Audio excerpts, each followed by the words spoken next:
Started in the month of February at New Smyrna Speedway in Florida as part of NASCAR Speed Weeks. Tonight, it comes to conclusion in Martinsville, Virginia, just like it did at the end of the 1985 series season. Tonight, Justin Bonsignore, Ron Silk, and Patrick Emmerling go for not only a grandfather clock, but a championship, and we're ready to turn them loose here in Martinsville. Off turn number 4, the pace car is in, and down to the green flag, Justin Bonsignore leads the Whelen Modifieds into turn 1.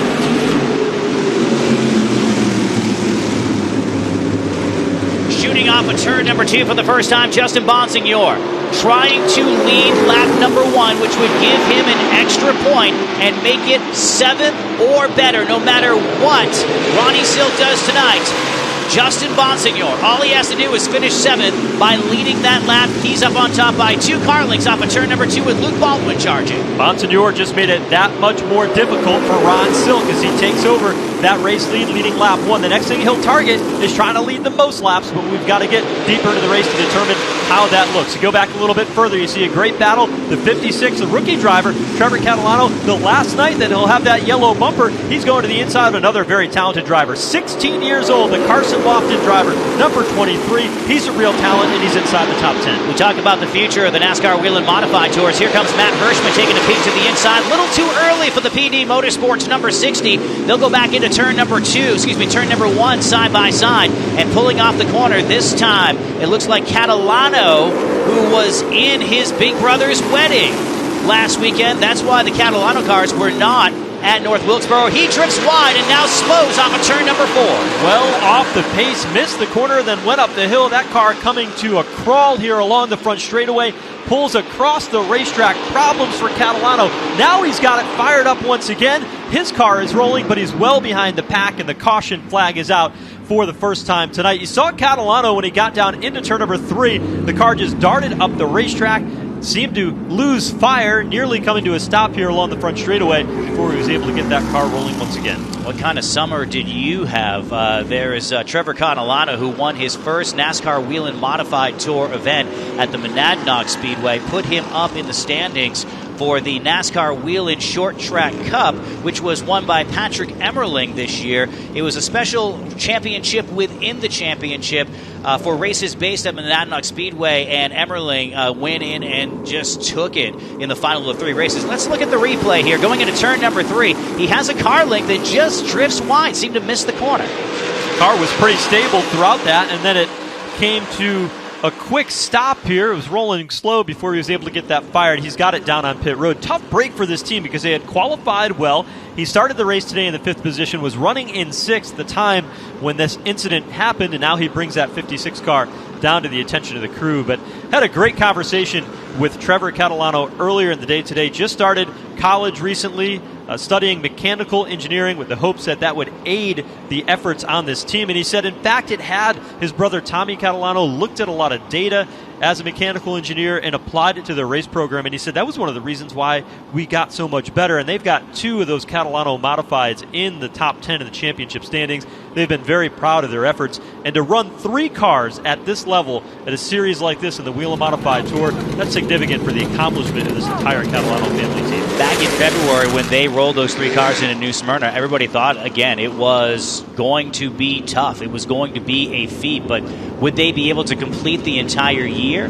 Yes, they did, with the exception, of course, of the wedding, which was, of course, it's a wedding. It's scheduled months, years in advance. And the North Wilkesboro race wasn't supposed to run on that day, originally scheduled for a few weeks earlier, but due to the remnants of Hurricane Helene and North Wilkesboro being a drop-off area where the region had rallied and donated a number of items that would bring a lot of things to the Speedway, including some of the NASCAR Whelen Modified Tour competitors. You saw Ron Silk's hauler completely full of goods to bring down from the Northeast, and coming together as one big family. Racers helping racers in their region. But that's the reason why the race wasn't run a few weeks ago. The Catalanos were ready to race that day, but due to the fact that there was a wedding on a rescheduled date, the wedding had to stay.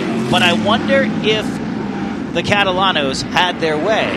They tried to get here, but not everybody was on board with that. It was a long drive from Western New York to North Wilkesboro Speedway, and they could not quite make it work, but they had a great time, we're told, at the wedding, and now they're back here to race. Trevor Catalano was on and off pit road one more time. They have now sent him back around. He tried to stay on the lead lap, but he will rejoin at the tail end of the field as the field rolls into turn 3, getting set for the restart here. It'll be lap 9 when they come across the start-finish line. The front row looks the same. Justin Bonsignore on the inside, the 7 New York of Luke Baldwin to his outside as they come through the Geico restart system.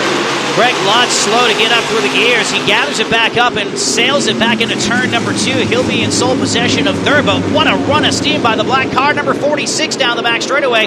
He'll go after Luke Baldwin into turn number 3. It's still Bonsignore not surrendering the lead by about now a full car length off of 4. Bonsignore will complete the pass as they come up onto the front straightaway. Single file among the top 3, and then you got Jake Lutz sitting there in 4th as he was able to break free in that battle a little further back. There's Bonsignore leading Baldwin, Lutz, and here's a battle now for 5th. Here's Austin Beers working to the inside of Matt Hirschman. These two neighbors on Mud Lane in Northampton, Pennsylvania. They go toe-to-toe for the 5th spot. Now, Austin Beers running strong at the beginning of the race is nothing new, but talking to him this afternoon, he said the one thing that our team really needs to get better on in 2025, when we look at our data, when we just talk things over after the race, is the second half of the race. Sometimes it's the driver. They've had a few pit miscommunications, which have regulated him back a little bit. I think he surprised a lot of people a couple of years ago when he was up there challenging for wins and picking up those first wins. And you don't want to say that the driver had an off year, but I think we expected a little bit more out of the 64 team this year. A year ago, the challenge for them was on pit road with the pit stops. They got that cleaned up over the winter. They went to work and got better. Meanwhile, trouble. The 54 of Tommy Catalano has knocked the left front off of his car. Tim Conley, the Mystic Missile 4, into the outside wall as well. Both wheels pointed to the right on that car, and already Tommy Catalano taking the gloves off. He is done, it looks like, for the night. At least they'll have to go ahead and pull that car back to the pit area. He had started a little deeper in the field, I think, than he had hoped here tonight, and that certainly did not aid in his efforts here early on after starting back in the 14th position. And that's the risk you run when you're in the back of the pack. We've seen that happen a few times in crucial parts of the season with our championship contenders. You have Patrick Emmerling. When you look at his stats for 2024, they're amazing, with the exception of one race, and it was that one race that actually took him out. And you take that race away, and Patrick Emmerling is within a handful of points of the championship. Let's watch the replay here. Yeah, we'll get a look at this. You can see that Tommy Catalano was not happy with somebody, and it looked like he got a lot of help there. Who was that behind here? Was it the 3 car of Ripkema, possibly? That might be Ripkema. Just out of frame, so just kind of guessing because that was the next car that came across. But, boy, he is hot under the collar. You don't see Tommy Catalano get too fired up. No. And he was certainly fired up there. And for good reason. He does well at these large racetracks. This is a track that he led laps in this race last year. There you see Tyler Ripkema in the 3 car. Reason to be upset for sure. Yeah, and you know, he is a very cool and calm, collected person. And talking to his new wife on the this afternoon, we asked if he did get nervous around the wedding ceremony and what he had to plan, and she said no, he was just as cool as always. Oh, except for the time that he read his vows very quickly. That was it. It was the one time that he had something scripted, because when you're in the moment and you're getting married, it's a wonderful thing. But for Tommy Catalano and that beautiful wedding last week, he did speed up the words a little bit, and she was quick to point that out. But Catalano, and they got married to Hey Little Girl, or Hey Pretty Girl by Kip Moore. And that was a song that was playing when they first started dating. And I said, you guys are kind of young. I mean, that's an older song. And they've been together that long. So 2012. So there you go. And I think that's pretty neat. I always ask people what they got married to. I find that to be, I don't know, just an interesting footnote, because usually one side of the couple, it's great when they're both there, because one feels like Fred Flintstone and Mr. Slate's office. They just, because they forget. They don't know. And you know that I'm 2 seconds from putting you on the spot. You know, you sound like a radio DJ. You know all the songs, you know all the hits. It's good. Yeah, well, that's what I do when I'm, not doing this. And that was a great deflection, Joe. Wasn't that good? That was a great deflection. It was a Jason Mraz song. Yeah. Oh, it was? Was it I'm Yours? Yes. Beautiful song. Yep, very good. All right, so back to racing, because I think that's why you tuned in today. There's Tim Conley. He's getting his car pushed back on pit lane. We saw Patrick Emmerling on pit road. He got some fuel, and that's going to be interesting here to see if that is the pit stop they need to gain some track position when everybody else comes down midway through the race to get tires and fuel. And so we'll keep an eye on that. Emmerling on pit road under the second caution of the night to get some fuel. They have since towed the Catalano machine back to the garage area, and Tim Conley, his car sits paused in his pit stall on pit road as the field has been given the 1-to-go signal. We'll be 18 laps in the Virginia's for Racing Lovers 200 here at the Martinsville Speedway, the series finale for the NASCAR Whelen Modified Tour, and Justin Bonsignore so far has checked every box here this weekend. He has led every lap to this point in the race. If he picks up the lap leader award, that is another extra point. So no matter what Ron Silk does, all Justin would have to do would be finish 8th in this race, which seems like a pretty easy task, but things can change in an instant here at Martinsville Speedway with Luke Baldwin on the outside in the 7 New York. Here we go off of turn number 4. Green flag in the end. From atop the flag stand. We're off and running one more time. And boy, Luke Baldwin has done a nice job at the outside of the restarts here at Martinsville, but the inside lane is preferred. Can't keep the throttle down as they hit the back straightaway. Justin Bonsignore trying to clear as they head for turn 3. Just out of your screen is Matt Hirschman in car number 60. He was trapped on the high side, very quickly moved down low. He's going to go to the inside of Jake Crum as they work their way back into turn number 1. And now a little bumper tag going on further on back. There's Kyle Bonsignore that gets involved in. What about Ronnie Silk? We haven't talked about Silk that much in the first 19 laps of this race. He started in 13th. He's moved up just a little bit, but not nearly enough. He's up to 9th with that pass over Jake Crum, so he's moving forward, but he's got work to do. This is a long race, and as we have seen in the past, a lot of things can happen. So Ron Silk and that team is going to need to rely on all that experience to be able to be in the mix for the championship at the end of the day. There is the 16 for Ron Silk. 1.5 seconds behind the race leader, Justin Bonsignore, 9th on the racetrack. He's picked up 4 since we dropped the green flag. Yeah, my mistake on that. The number 14 would not be that driver. That's actually Jacob Lutz driving the car number 14 down the back straightaway. Rides in 5th, a nice solid run. But pulling in front of him is Austin Beers in the number 16, who runs really well on these flat surfaces, picking up a win near his home in Lancaster earlier this year. Number 64 looking to close this year out big. They already have plans ahead for 2025. Absolutely. It's been a little bit of a running joke as to what their contract looks like, but he said he will be back with the 64 team. And he's been a bright spot in the Whelen Modified Tour. New young talent coming in, has a lot of potential for him. That win in Lancaster earlier this season, and he documented earlier it wasn't the pit stops that were a problem, but they just have a hard time getting the adjustment right where they gain speed in the second half of the race. And he said if we can get that adjustment right at the midpoint of these races, we'll be competitive at the end.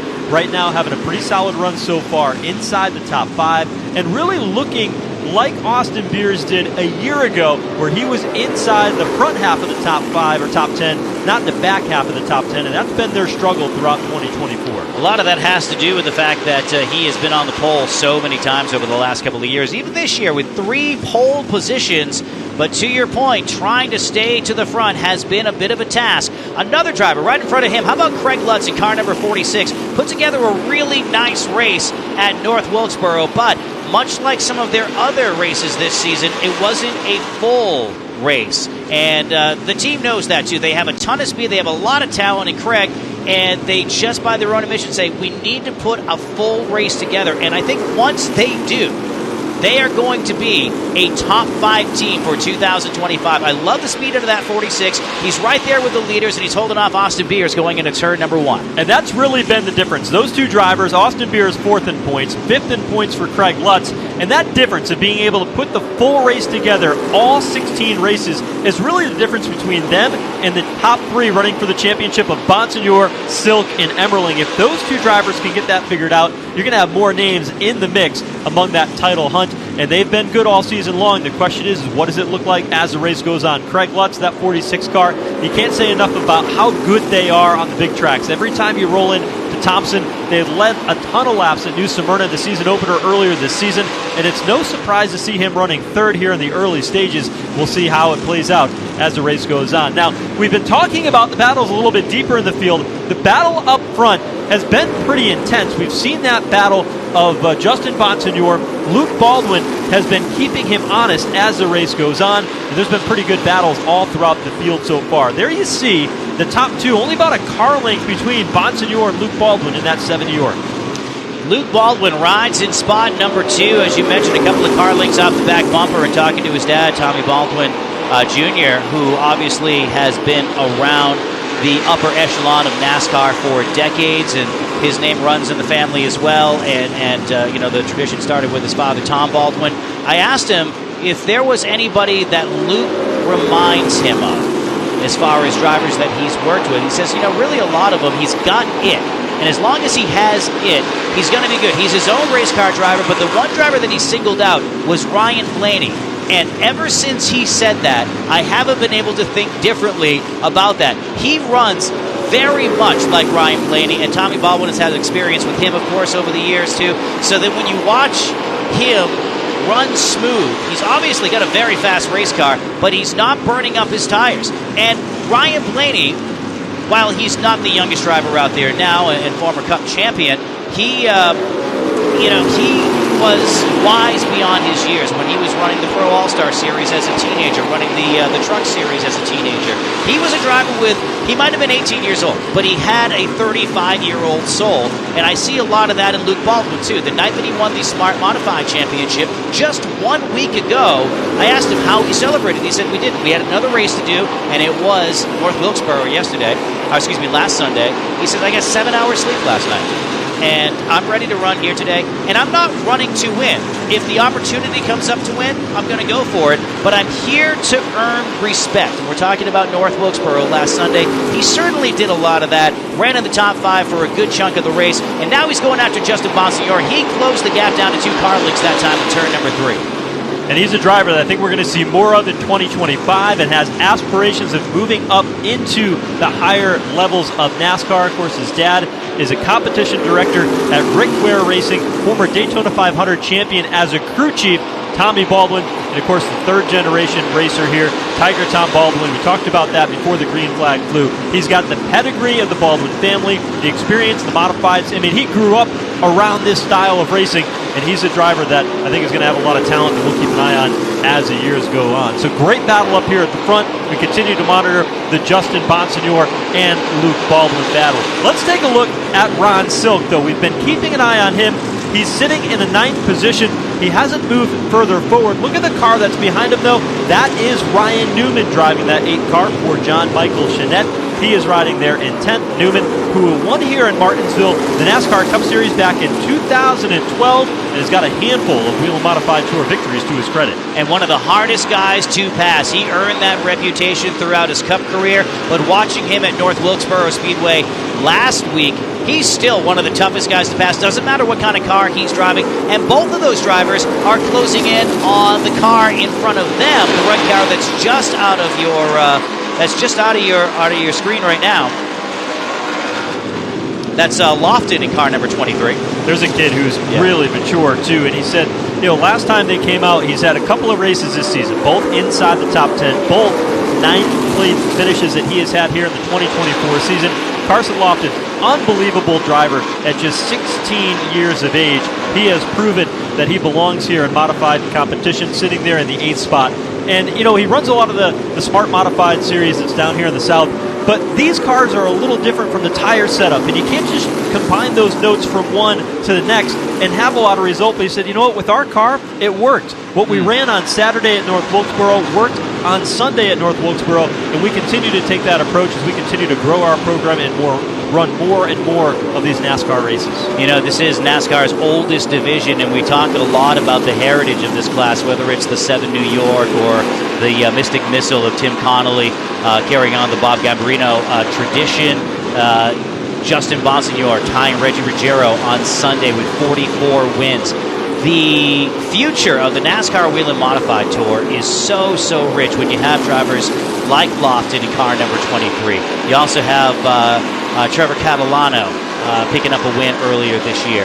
And so many young drivers are really starting to make their mark as they have this year, whether they stay regional racers or they aspire to grow into the top 3 national series. You can be watching, as you're watching on FloRacing here tonight, you can be watching a handful of stars that you will see racing on Sundays for Cup wins and Cup championships. And then on the other side, you have, I wouldn't say lifers, but you have Ron Silk, who has 26 wins in this division. 2 championships spread over a couple of decades. He comes into this race with a shot at the 3rd. Right behind him, though, look at that battle. Tyler Ripkema is going to go down to the inside of Ryan Newman and rattling Ryan Newman's cage. Not the smartest thing to do, and there's more contact, a bit of retaliation. Good rubbing off in turn number 2, but it's still Old Blue. Tyler Ripkema in car number 3, inheriting the driving duties from Jake Johnson about 2 or 3 races ago. This is their 5th race. They've had 2 really good events, and they've had 2 races where they missed it. And talking about 2025, that's still up in the air. But I think Tyler Ripkema and his family have found a home with this number 3 car. It's been interesting to see how quickly they have taken to this 3 car. He's had great results now. His 5th start with his team, already 2 top 5s. It's his 70th career start tonight for Tyler Ripkema, still looking for that very first victory, and you'd have to believe that getting in that 3 car is going to give him a great opportunity to do it. His dad and he are businessmen up in Western New York. They said, we just didn't have the time to dedicate to running our own program. This was a perfect match for us to be able to show up, bring our expertise, match that with the Bowler family, Scott Richards, Greg Fournier, and the entire group that operate this program to be able to align. He said, you know what, we let them make the decisions, we come prepared and ready to race, and so far, it's worked out pretty well for Tyler Ripkema and the 3 camp in the Bowler Racing family. Continuing the tradition of a car that, or at least the paint scheme that's been run by Bug Stevens. We talked about some of the other drivers that have been behind the wheel, like a Jake Johnson or a Donnie Leah over the years. Seems like no matter who gets behind the wheel of that car, they don't just pick anybody to drive that car. They had the Narducci kid run a little earlier as well, Brian Narducci. He ran solidly in that on the bigger track over at Richmond Speedway last year. But one thing that you really love to see is you love to see a team and an owner find each other. And earlier this season, it appeared that Jake Johnson had found a home in car number 3, and they picked up that win at Monadnock Speedway. And the icon, well, I would say iconic, but the very famous trouble down photo. In turn 3, 1 car. Oh, I believe it's Tyler Catalano has expired the engine. That car now coming to a stop over here in turn number 4. And Catalano has got a whole bunch of steam and smoke coming out from underneath the hood of that machine. The honeymoon is over, even though he wasn't the one that did get married. It was all of those guys having a very, very, very hard night.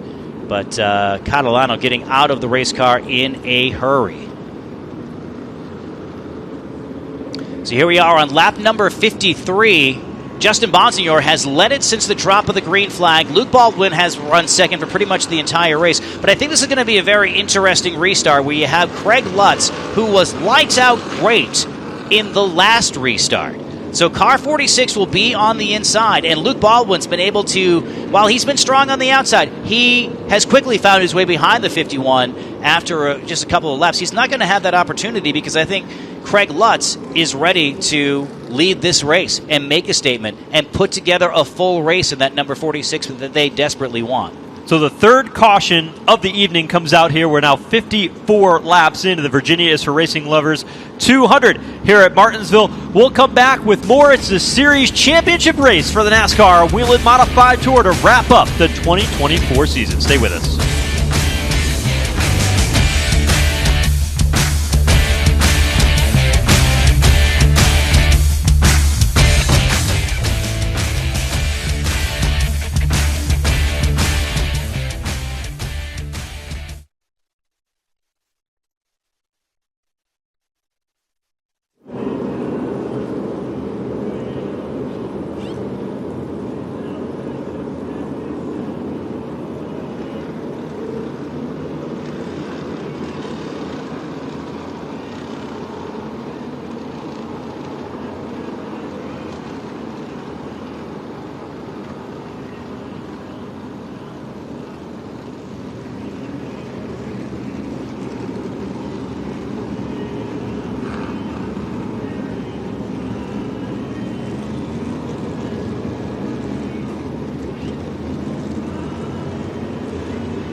Pit stops underway here at Martinsville. The second round of stops. Justin Bonsignore in for fuel. He will come back out onto the race course with Austin Beers, Craig Lutz, and then Luke Baldwin and Kyle Bonsignore racing for those final spots off of pit lane here after this caution period. The third one of the day this time for Tyler Catalano, who had expired a motor down the back straightaway. Let's get an update on the pit stops. Let's go downstairs to Jesse Punch. Guys, the 51 of Justin Bonsignore brought this far down pit road for the first time tonight. That team changing 2 right side tires, bringing it down a second time for some fuel. Noting that the 16 of Ron Silk decided to stay out, so they will still have an extra stop to make in comparison to where this 54 team has managed their strategy here this evening. Thank you, Jesse. As we take a look at that strategy with the 16 car of Ronnie Silk. Now, they did something very different coming into the race today, Andy. NASCAR allows you to run 2 different engines in these race cars. One is a NASCAR spec engine. The other is known as a built motor or an 18-degree motor.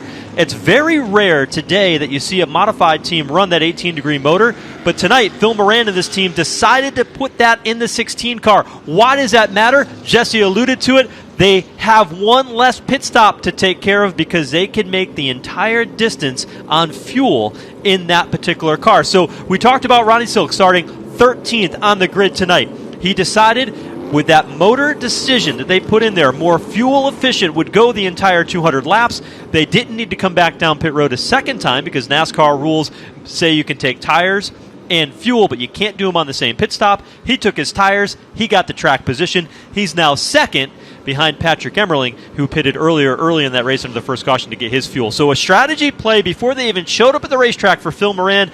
Ron Silk and this team got them the track position that they didn't have until now. Races are won in the shop. Will championships be won from the shop? Shots fired for car number 16, pulling the move that they need to make. They are on offense tonight. And it seems like throughout the entire season, whoever was on defense seem to suffer.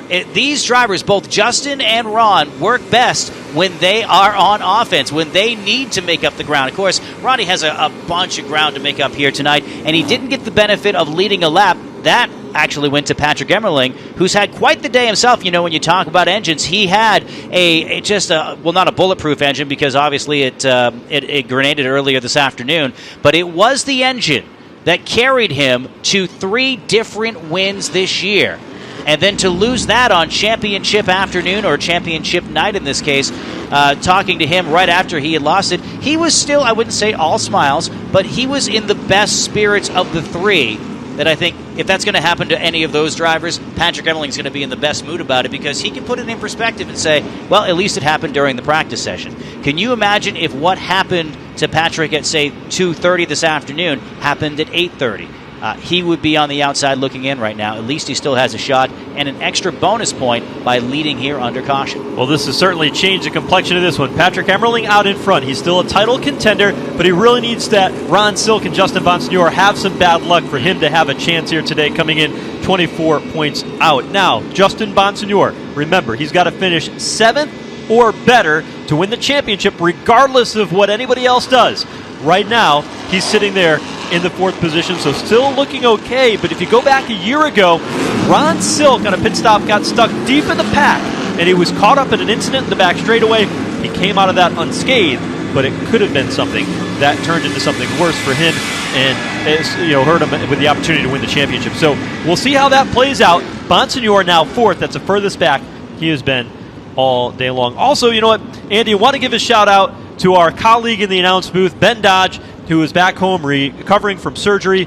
Ben, we wish you well. We wish you were here with us for this championship race. You've been an iconic voice for modified racing. You mean a lot to the modified community.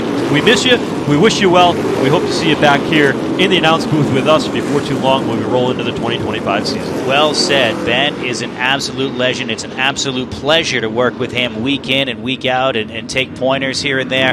He's such a selfless man. Green flag in the air, and Patrick Emmerling shot out of a cannon back into turn number 1. Already leads it by 2 car lengths off of 2. Great restart for Patrick Emmerling. He clears that outside car of Silk. Now down into turn number 3. Here comes Trevor Catalano. He had problems earlier. He was able to gain track position as well. But look at Bonsignore in the outside lane. He is stuck upstairs, and he is going backwards as here they come to the inside, freight training the 51. And this could be dangerous. Ron Silk and Justin Bonsignore have yet again found each other on the racetrack. And just one slip of the tire, one slip of the steering wheel could take both of them out. And then Patrick Emmerling setting sail up front, doing exactly what he has to do. Well, that could be a whole new ballgame. You saw on the front straightaway, Bonsignore wanted the inside lane. You can tell he's getting anxious up there. The only thing working to his advantage is both he and Ron Silk are stuck to the top side. So Silk, with that strategy play, wanted to get the track position. Now he's down to the bottom, and here comes Bonsignore. He's got Luke Baldwin to the inside lane. Behind him, his cousin, Kyle Bonsignore, and now the championship contenders side by side on the back straightaway. It's all going now. Bonsignore finds the inside, almost gets a shot from Luke Baldwin. Baldwin rolls out of the throttle just in time, and they are inches apart. They're the championship contenders.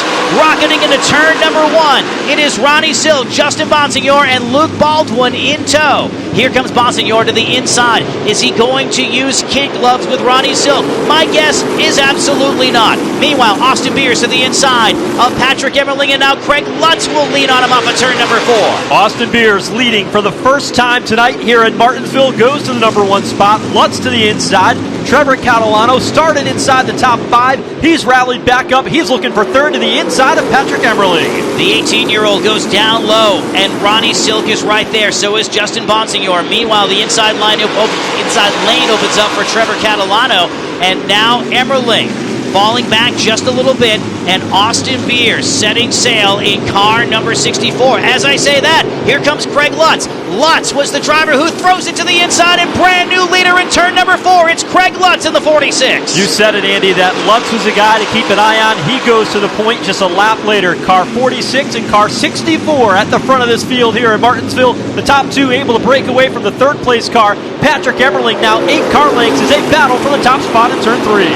Craig Lutz just needs to put a full race behind him, and that team knows they have just an absolute ton of speed week in and week out. But just little things have fallen off on that team that have prevented them from finding victory lane here this year. And something tells me as soon as they put together a full race, look out for Lutz in 2025 with this race team.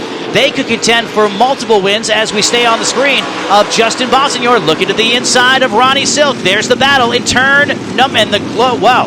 The tire's already starting to glow on Justin Bonsignore's car. Bonsignore caught the curb coming off turn number 2, and the car got sideways. Here at Martinsville, where that yellow paint is on the bottom and that red and white curve is one of the key characteristics of this racetrack. And off turn 2 last time through, Bonsignore put the left front tire on it, trying to get under Ron Silk, and it nearly cost him an opportunity in the race car as he came off turn 2 as it got sideways. They're racing for a championship. They're racing for a grandfather clock, and right now they are out of patience. Car number 51 looks down to the inside. Is he just going to sit behind Ron Silk when that's really all he has to do?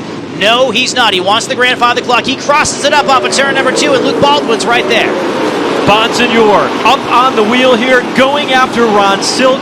Again, he does not need this position to win the championship, but he doesn't want to give Ron Silk any opportunity at getting in there and stealing a 4th crown away from him. We're not even halfway yet, and these 2 Titans are going toe-to-toe, battling for position here in Martinsville. And they will not exchange phone conversations or Christmas cards, probably not even a text message. It's been well documented throughout the season, and it really came to a head at Riverhead earlier this year, and the 2 have not spoken since then. And they have been friends for a number of years, but when you run so close with your buddy week in and week out, you're going to have your patience tested. You're going to have your friendship tested. And it certainly has been more this year than any other, because it's not like once in a while they run into each other. They run into each other like this every single week, and it wears on you. Right now, Ron Silk losing some big time in turn number 3. A few years ago, when they formed this 16 car, Ryan Stone, the crew chief for Justin Bonsignore, they were courting him to be the crew chief for Ronnie Silk. Ryan Stone and Ronnie Silk are good friends.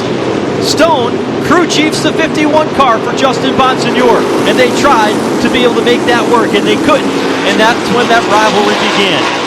This is getting very physical on multiple platforms. You saw on your screen Matt Hirschman, who's been uncharacteristically quiet here the first half of this race in the black number 60, closing in on Ronnie Silk. A little bit of contact made further on back. But now we look at Luke Baldwin to the inside of Patrick Emmerling. Emmerling, who led that lap with some strategy, now to the outside with Tyler Ripkema on the inside. Old Blue goes forward in turn number 1. He gets the spot. Emmerling was good on that restart, was able to clear Ronnie Silk. Then he's starting to fall backwards. Let's check in on this championship battle. Let's go back down to pit road and Jesse Punch. You guys were laying out a moment ago the battle between the two of these drivers, but also the off-track relationship. And I know, Joe, you mentioned that was the last time they spoke over a month ago. Well, I will say, I talked to Justin today, they had to be in the same hauler for a meeting regarding post-race logistics. And he said, Ron did give me a little bit of a smirk, and that's the most conversation we've had in about a month and a half. So I don't know if that counts as conversation, but there's definitely been a bit of a rivalry somewhere in their friendship as well.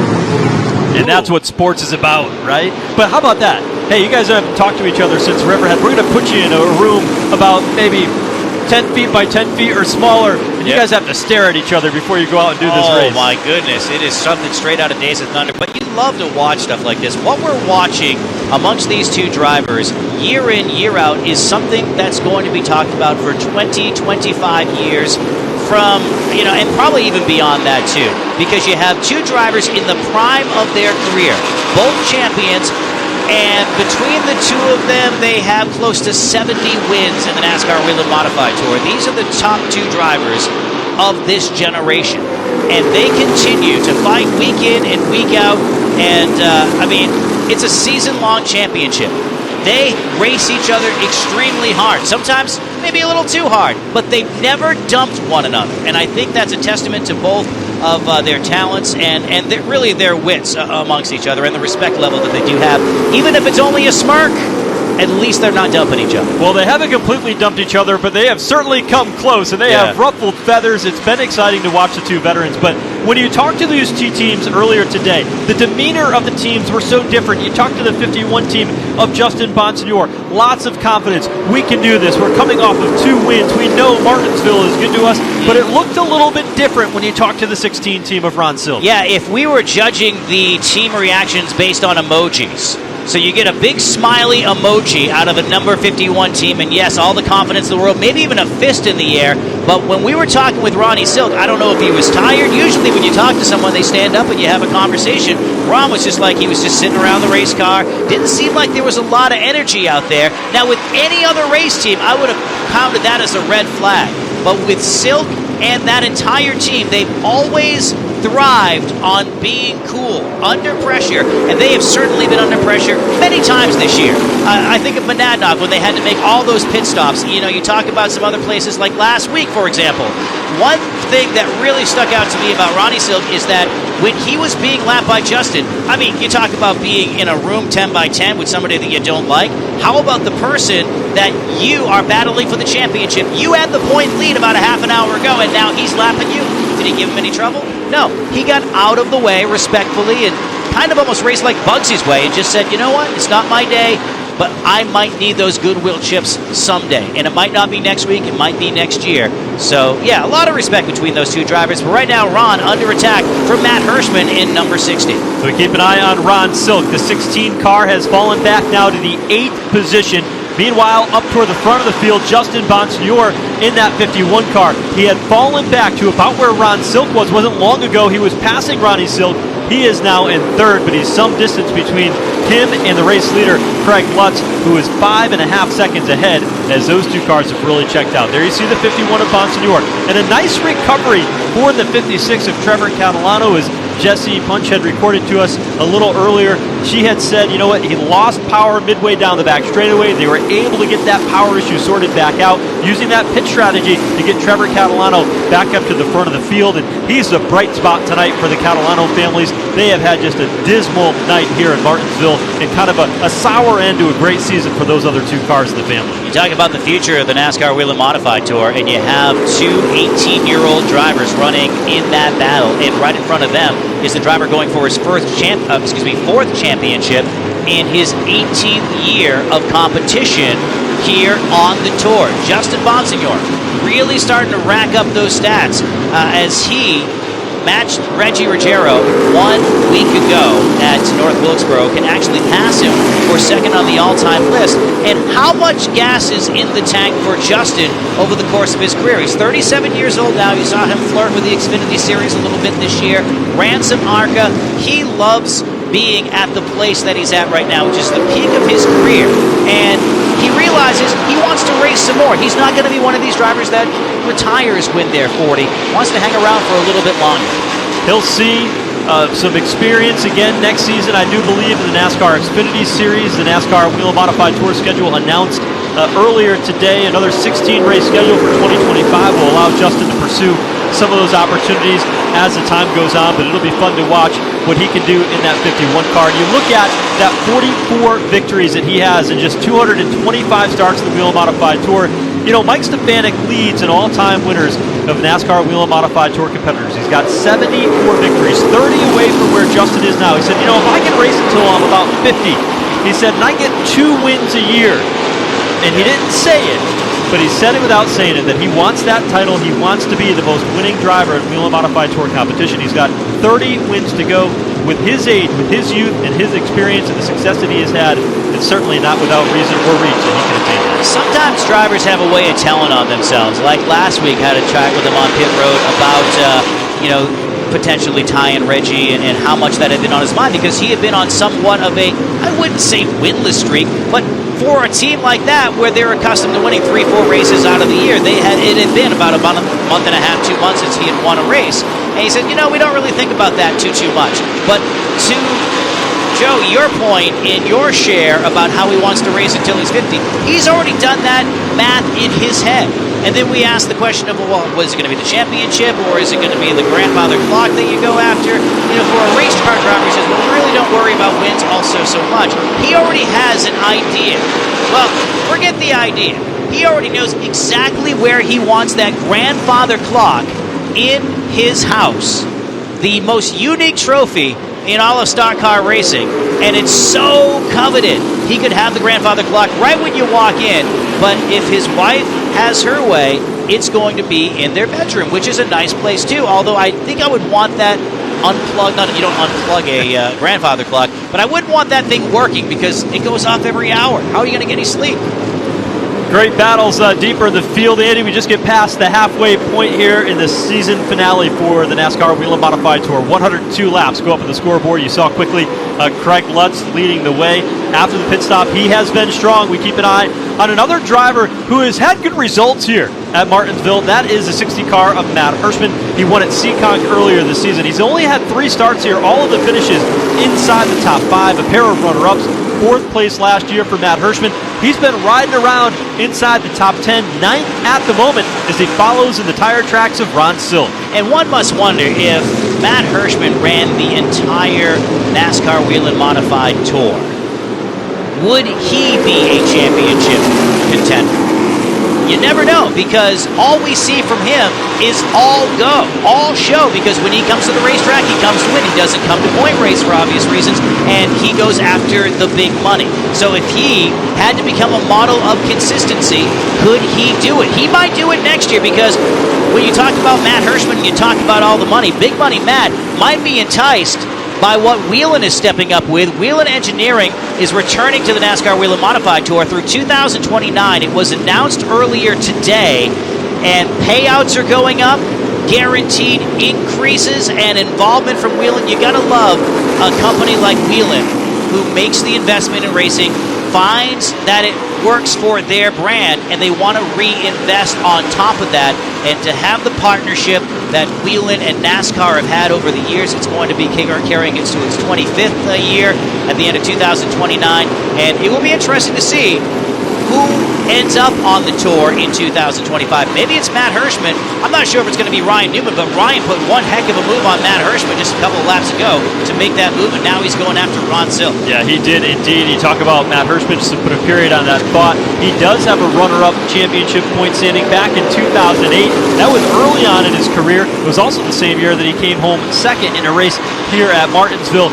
Hirschman would certainly be a joy to have all season long. Now, Ryan Newman is starting to pick up some speed here as this run goes on. Got by Matt Hirschman not too long ago, you saw that. Now he cuts underneath Ron Silk, defending series champion, off turn 2.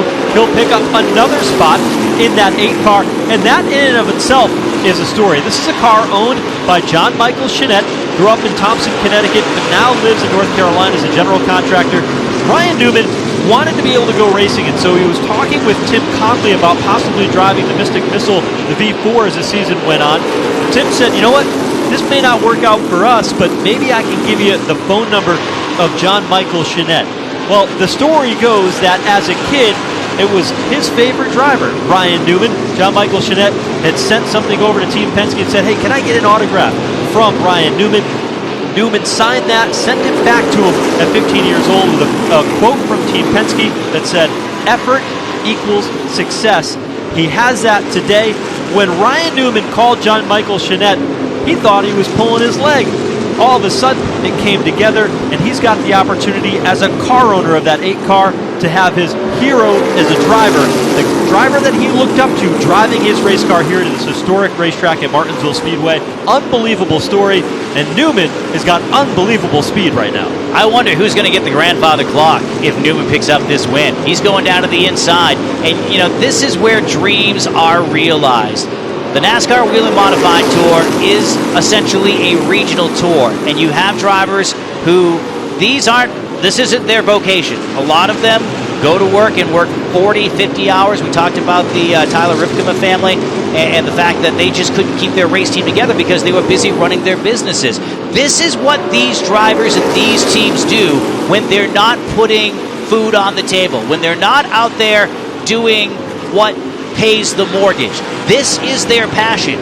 These dreams are realized on the racetrack, whether you're a crew member, whether you're a driver, whether you are an owner. And what a ride it has been for car number 8 tonight as he swings down to the inside. He is one of the fastest race cars on the racetrack at this point. The last 2 winners of this race have been Cup Series drivers. You go back to 2022, Corey LaJoie won the race that year. Ryan Preece won the race last year. Could Ryan Newman or Bobby Labonte keep that trend going and get 3 years in a row of Cup Series drivers winning this race in the Modifieds at Martinsville? You have Matt Hirschman. It's hard to believe that he does not have a grandfather clock in his arsenal. He has a lot of money. He could buy a ton. He could buy a warehouse of grandfather clocks with all the money he's won over the last couple of years. But it isn't necessarily about the purchase itself. It's about the most coveted trophy in motorsports in NASCAR. The grandfather clock, everybody talks about it. Someone's going to win one, likely here inside the next 45 minutes. Oh yeah, and we're going to crown a champion too, which increasingly looks like Justin Bonsignore. But there is a reason why we run all the laps, and anything could still happen. And anything has happened this year in the NASCAR Whelen Modified Tour. Just when you think that, one storyline is going to play out exactly how you think it's going to play out, there's something that comes along and really changes the guard. Spark shooting out of that number 16 going into turn number 1. And we've got trouble in turn 2. I think it's the 56 car that has gone around.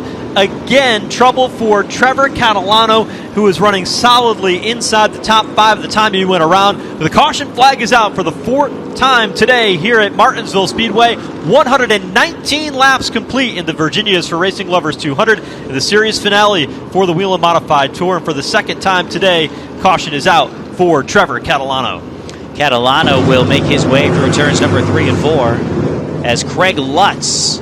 Again, we've talked a lot about our championship contenders here this afternoon and this evening, but Craig Lutz has really put together a 120-lap race. Needs to put together 200. See, that has been the story. Matter of fact, 2 of your top competitors really have had a hard time closing out races this year. Craig Lutz Austin Beers, both have shown an enormous amount of speed. It looks like they might be coming to pit road this time. But can they close it out? Catalano's going to line up in third. And on a race like this, 200 laps in distance, it gives you a few more times to come down pit road and work on those race cars. So the 46 to 64, that strategy of how they make their cars better on pit road will really come into play here tonight. 46 car leads him down pit lane. He's the race leader, Craig Lutz.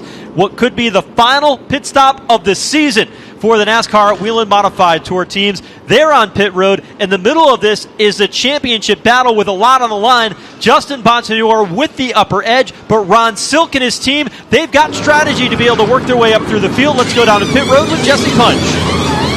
16 of Ron Silk made his way down pit road. Finally, this crew changing 2 right side tires. He's going to have to bring it back down for fuel because they have not done that yet, but making his way back out on the track. This team has managed to make up some serious ground during this race, and it looks like they're going to continue to do more of that here following this pit stop. And he does indeed, Jesse. Came down pit road, and the bottom half of the top 10 will come out second, right behind Justin Bonsignore. So it's Bonsignore to win the race off of pit road. Ron Silk will come out second. Austin Beers, Craig Lutz, third and fourth, and Luke Baldwin will come out inside the top 5. That's how they came off pit road. 121 laps complete in the Virginia's for Racing Lovers 200.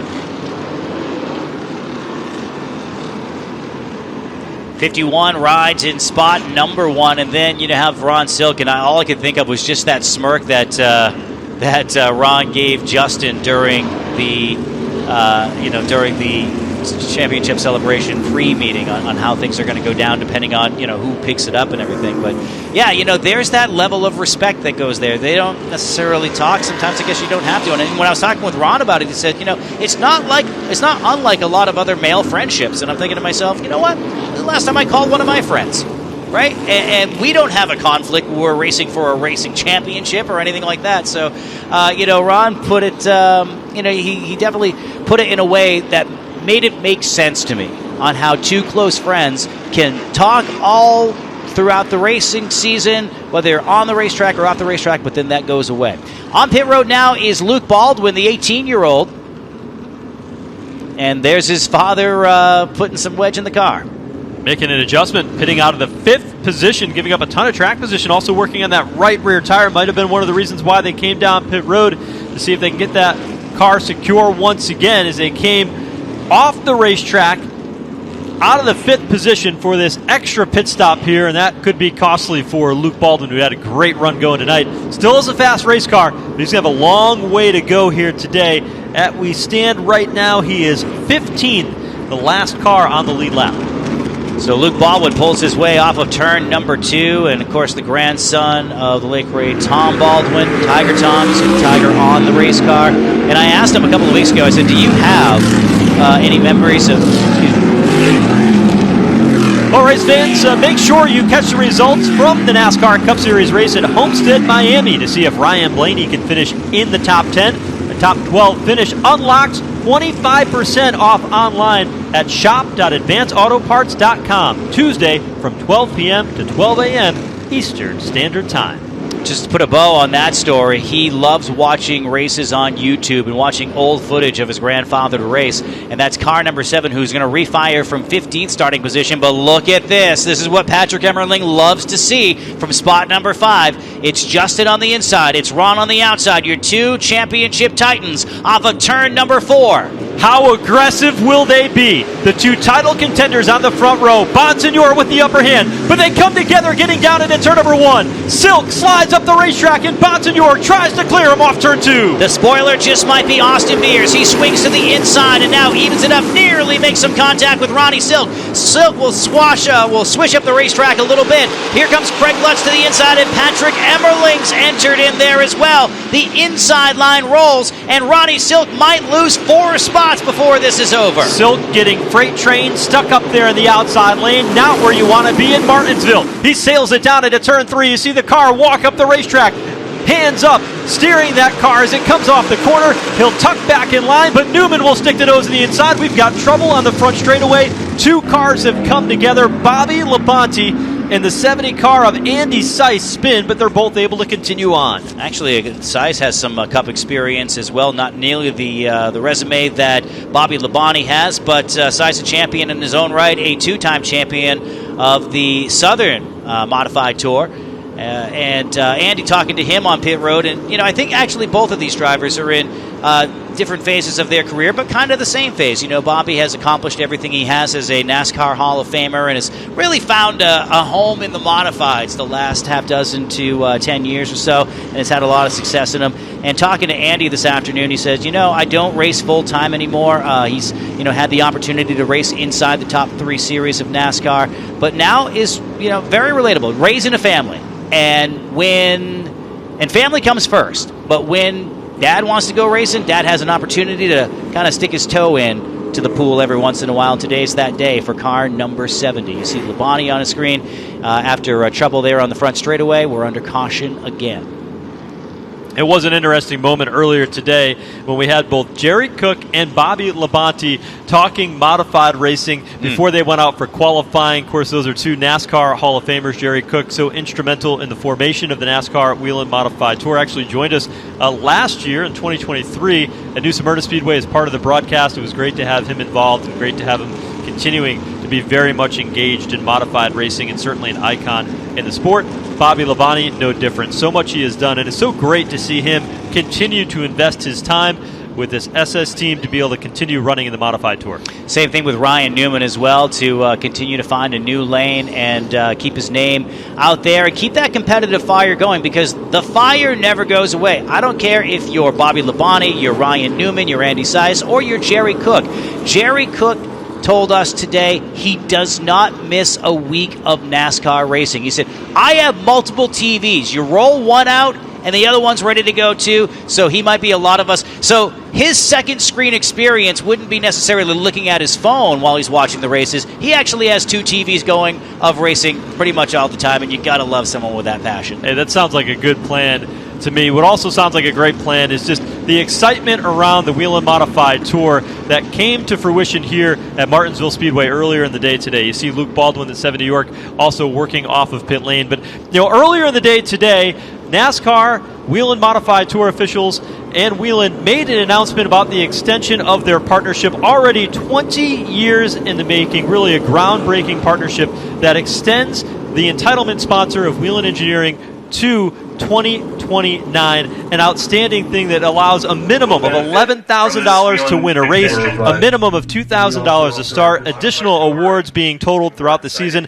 and a very high purse for the title winner. 250% increase for Whelen's contribution for the championship point fund. There you see Joey Denowitz from NASCAR, Peter Tizzi from Whelen Motorsports to be able to provide that opportunity. But so much on the line for drivers as they look forward to 2025 and a little extra cash that'll go to these teams. And they're looking at the entire field, too, and drivers that don't necessarily finish in the top 10 every single week, but they're looking at it as, the guaranteed money to start is really going up, too, and they know the health of any touring division isn't necessarily in the front runners, it's in the meat of the field. It's the drivers who are running in the middle, 13th, 14th, 15th place, and, sometimes fall back towards the tail end of the point standings. They're just as important too. They're sacrificing their time, they're sacrificing their money, and they're going to be rewarded for staying as Whelen, again, extending through 2029, bringing it to 25 years by that time. And what a robust schedule too. They found a sweet spot in the schedule and a couple of different new-ish places to go for next year. 16 races again in 2025 will start on February 8th at New Smyrna Speedway, including North Wilkesboro Speedway in May. It'll be companion event for the NASCAR Cup Series All-Star Race, back to Richmond Raceway, back to New Hampshire Motor Speedway, and back to Martinsville Speedway at the end of the season to crown the champion. Those are just a couple of the highlights, along with many other that are on the calendar for 2025. But first, we got to settle this one here tonight. The grandfather clock, the championship on the line. 2 white cars on the front row. Justin Bonsignore, 51. Austin Beer, 64. Green flag is back out.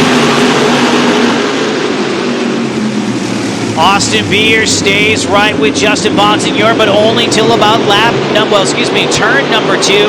Comes down right in front of Greg Lutz, and now here comes Matt Hirschman. Hirschman with a shot of car 46, or to a shot of 46 of Greg Lutz, and now he'll look down to the inside trying to fight off that black car as they work their way into turn number 1, and Patrick Emmerling losing time on the outside. That's Matt Hirschman in the 60 car, sitting there in 4th. Emmerling now in 5th, and there is Andrew Kraus right ahead of the 16 car of Ron Silk, who continues to find himself stuck in the outside lane.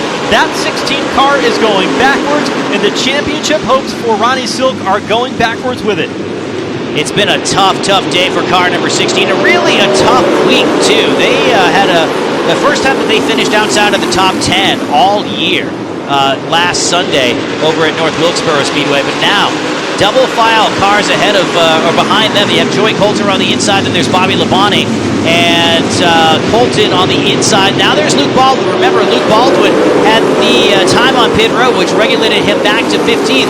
He needs to charge his way through the field. Doesn't have a lot of time to do it. Just 63 laps when they hit the start-finish line this time. Ron Silk, he can't keep his car on the bottom if he wanted to. They are just flying by him. He's almost to the tail end of this lead lap pack.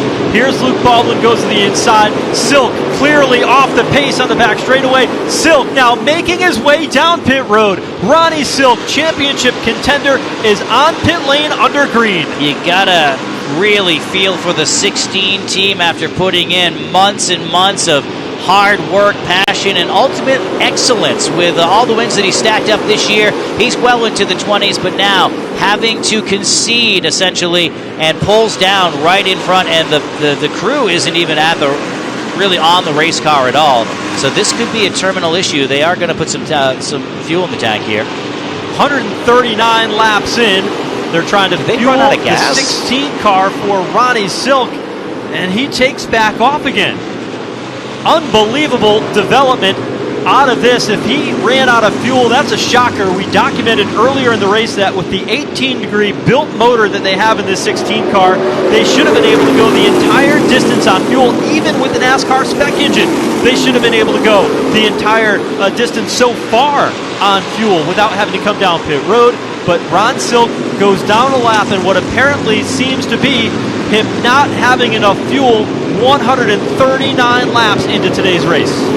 That is a heartbreaker for car number 16. That could actually move him out of second in the point standings before the end of the night, because you have Patrick Emmerling in car number 1, who's led a lap. He's running in the 5th position right now, so not a bad night for him as Justin Bonsignore continues to lead this race into turn number 3. The driver that I'm watching continues to be Craig Lutz, and behind him is Matt Hirschman, who's had an uncharacteristic off night so far in the first 3 quarters of this race. But I wouldn't be a bit surprised to see him all of a sudden come alive here as we watch on the right side of your screen Ronnie Silk coming back in again. Fuel might not have been the problem for the 16 car of Ronnie Silk. He brings it back down to the attention of his crew, and he will just bypass them completely and not even stop in his pit stall. Ron Silk will bring the 16 car to the garage, and his championship hopes are all but done. And Justin Bonsignore now in the catbird seat as we approach 55 laps to go in Martinsville, and the heartbreak for Tyler Height, Joe Yanone, the car owners for this team, defending series champions, started off so strong at the beginning of the season, but tonight it's mechanical problems that will sideline the 16 car of Ronnie Silk. Trying for his first or his 3 wins in a row in car number 51, and that has not happened. He's won a lot of races back-to-back over the years, but to the best of our records here, has not won 3-point races in a row. Car 51 could actually do that tonight and make a statement. He could pass Reggie Ruggiero. He could grab a grandfather clock for the first time in his career and his 4th NASCAR Whelen Modified Tour Championship. As it's a tale of 2 seasons, really. You have Justin Bonsignore's leader on the left side of your screen on FloRacing, and on the right side, it is an absolute heartbreaker to watch Ronnie Silk and his hopes of a championship number 3, vanishing, and then there's a dejected number 16. You see the look on the face for Ron Silk. They certainly had a great season by many standards, although at the end of it, it just did not play out the way they would have hoped it would for that 16 team. The battle between these two teams is entertaining all season long, and quite honestly, it's been that way for the past 3 years in the Whelen Modified Tour. Ron Silk will make that long walk to the hauler, but an unfortunate end to a great season for Silk and his team, and it is not meant to be in 2024 for car number 16. Without the race on Sunday and this one here on Saturday night, it has been an outstanding season for car 16, and I'm sure we'll see him back again in 2025 just as strong. Now, there have been a half dozen times since 2018 where Justin Bonsignore has won back-to-back races, and he came close to winning 3 straight races, but he was interrupted by Matt Hirschman, and you got to go back to 2018 for this one, where Justin won at Thompson, he won at Bristol, and then Matt Hirschman broke through at Oswego, and then the following week, it was back to Justin Bonsignore. So Justin has taken 3 of 4 a couple of times, but as far as winning 3 straight, this is uncharted territory, and what a statement it would be for a driver who absolutely dominated at Wilkesboro and took the elevator ride to the top. He's had a couple of weeks. If he's able to hang on here for the final 48 laps, 47 laps, he's taken the elevator ride. He just might get the grandfather clock. It is basically a NASCAR driver's dream. On your screen now, you see a great battle with Luke Baldwin going down to the inside in 2-storied modified paint schemes and 2-storied teams with Tommy Baldwin's number 7. And then there's the old blue number 3. He went around Tyler Ripkema, and Luke Baldwin is on the charge. He is right behind Kraus. Andrew Kraus, after some pit strategy, started at the back of the pack. He was inside the top 5, but is fading just a little bit now. Andrew Kraus started at the last starting position here tonight, was able to work his way forward using some strategy, sitting in the 8th spot. Luke Baldwin started, remember he had that problem on pit road, they had to come down and get that right rear tire repaired on that number 7 New York. He went to the back of the field when we got under the green flag and has rallied up now inside the top 10, so he continues to show a lot of strength, running 9th right now for Baldwin. Emmerling just on the left side of your frame. We talked about earlier that he needs a little luck on his side to be able to win the championship here today. Believe it or not, he's actually still behind Ronnie Silk, who's back behind pit road by 4 positions in the battle for second. But you can't count Patrick Emmerling out yet. Justin Bonsignore leads with 43 as he comes across the line, laps to go. Right now, Emmerling for him, Silk out of the race on the sideline. Bonsignore leading the race, but it's not over yet. We saw how quickly things can change. You know, one driver who's not with us here tonight, but has been a stalwart competitor of the NASCAR Whelen Modified Tour, multi-time most popular driver, and a driver who made headlines this week for a different reason, and Melissa Fifield. Fifield not with us in competition tonight, but revealing a breast cancer diagnosis earlier this week, hoping for her speedy recovery as she battles one of her largest challenges in her life. In a time when there's been a lot of change, too. She moved, recently and is due to have a wedding to be married next month. Our thoughts are certainly and well wishes with Melissa Fifield and her family here tonight. Yeah, very much so. Melissa has been such an important part of the Modified Tour for many, many years, and I think a lot of us questioned why she wasn't at some of the more recent races. Of course, ran North Wilkesboro here just last Sunday afternoon, but heartbreaking to hear the news of Melissa. Melissa, we wish you the best in your recovery and as your treatments take place. And we hope to see you back behind the wheel of a NASCAR Modified in the very near future and back out here competing as you have done for many, many years on end here with NASCAR.